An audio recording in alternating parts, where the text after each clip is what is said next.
ઉનાળામાં આપણને કંઈ પણ ખાવાની ઈચ્છા થતી નથી, કંઈ પણ ખાઈએ તો તે આપણને ભાવતું નથી હોતું. પણ આજે ફ્રેન્ડ્સ, હું સરસ મજાના પરવળ બટેકાના શાકની રેસીપી લઈને આવી છું. અને આ શાક તમે આ રેસીપીથી બનાવશો તો ઘરમાં નાનાથી લઈ મોટાને સૌ કોઈને ખૂબ જ ભાવશે. તો ચલો ફ્રેન્ડ્સ, રેસીપી સ્ટાર્ટ કરીએ. તો પરવળ બટેકાનું શાક બનાવવા માટે મેં ટામેટાં, લસણ ને આ રીતે શેપમાં સુધારી લીધા હતા. પરવળ બટેકાને પણ આ રીતે ઊભા શેપમાં સુધારી લેવાના છે અને પાણીમાં સરસ મજાના આપણે તેને સાફ કરી લેવાના છે. શાક આપણે જેટલું વ્યવસ્થિત સુધારેલું હોય છે તેટલું જ આપણું શાક ખાવામાં ખૂબ જ સરસ બને છે. તો હવે આપણે શાકના વઘાર માટે કઢાઈ લઈ લીધી છે અને કઢાઈમાં મેં 4 પરી જેટલું તેલ ઉમેરી લીધું છે. આ શાક તમારે ભાત જોડે જ ખાવાનું છે. ભાત જોડે તમને ખૂબ જ સરસ લાગશે અને રોટલી જોડે પણ તે ખૂબ જ સરસ લાગે છે, પણ ભાત જોડે ખાવાની ખૂબ જ મજા આવશે.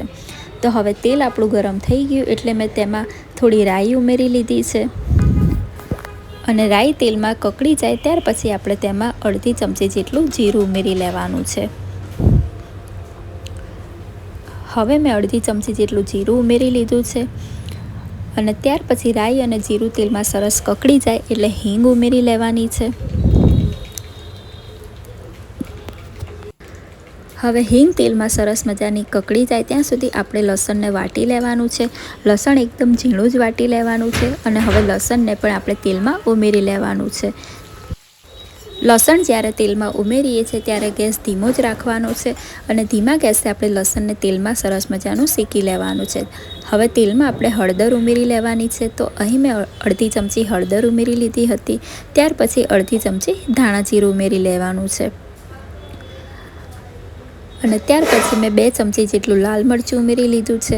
લાલ મરચું અને બધા જ મસાલા તમારે તમારા સ્વાદ અનુસાર ઉમેરી લેવાના છે. હવે થોડું પાણી ઉમેરી લેવાનું છે અને મસાલાને આપણે તેલમાં સરસ મજાના શેકી લેવાના છે. 2 થી 3 મિનિટ માટે આપણે મસાલાને આ જ રીતે તેલમાં શેકાવા દેવાના છે. જ્યારે પણ મસાલા આપણે તેલમાં શેકાવીએ છીએ ત્યારે ગેસ ધીમો જ રાખવાનો છે અને ધીમા જ ગેસે મસાલાને તેલમાં શેકી લેવાના છે. હવે જે આપણે વેજીટેબલને પાણીમાં સાફ કરીને રાખ્યા હતા તે બધા જ વેજીટેબલ ઉમેરી લેવાના છે.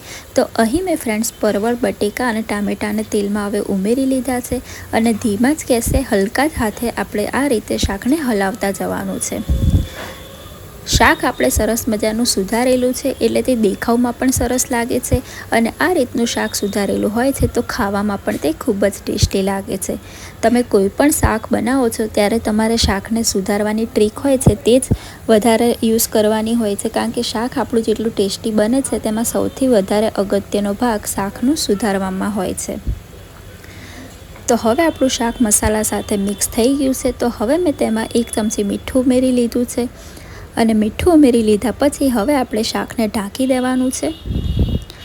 મીઠું ઉમેરી લીધા પછી શાકને બરાબર મિક્સ કરી લેવાનું છે અને ત્યાર પછી હવે આપણે શાકને ઢાંકી દેવાનું છે અને ઢાંકીને શાકને 5 થી 6 મિનિટ સુધી ચડવા દેવાનું છે.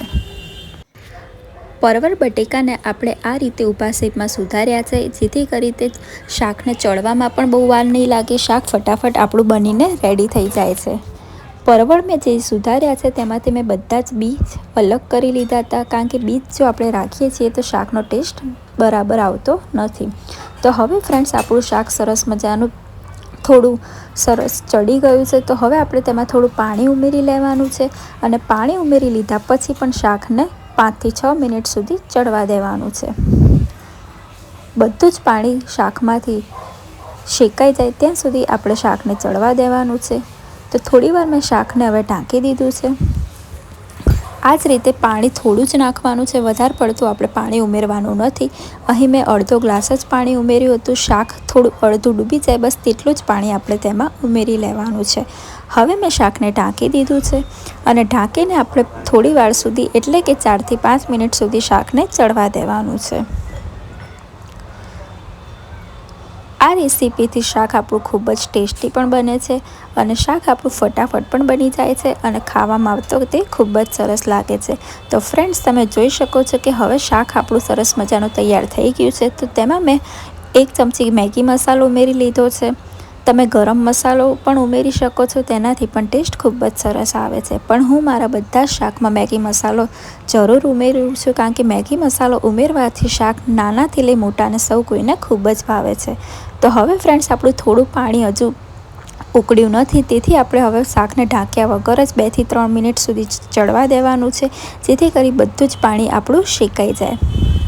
તો હવે આપણું શાક સરસ મજાનું રેડી થઈ ગયું છે. તો મેં તેમાં કોથમીર ઉમેરી લીધી હતી, કારણ કે કોથમીર વગર તો આપણા કોઈ પણ શાક રેડી ન થાય. તો હવે કોથમીરને પણ શાકમાં બરાબર મિક્સ કરી લેવાની છે. તો ફ્રેન્ડ્સ આપણું સરસ મજાનું પરવળ બટેકાનું શાક તૈયાર થઈ ગયું છે. જોઈને જ મોઢામાં પાણી આવી જાય તેવું સરસ મજાનું ચટાકેદાર શાક રેડી થઈ ગયું છે. આ શાકને મેં લઈ લીધું છે અને થોડું મરચાંનું અથાણું લીધું છે અને રાઈસ અને રોટલી લઈ લીધી છે.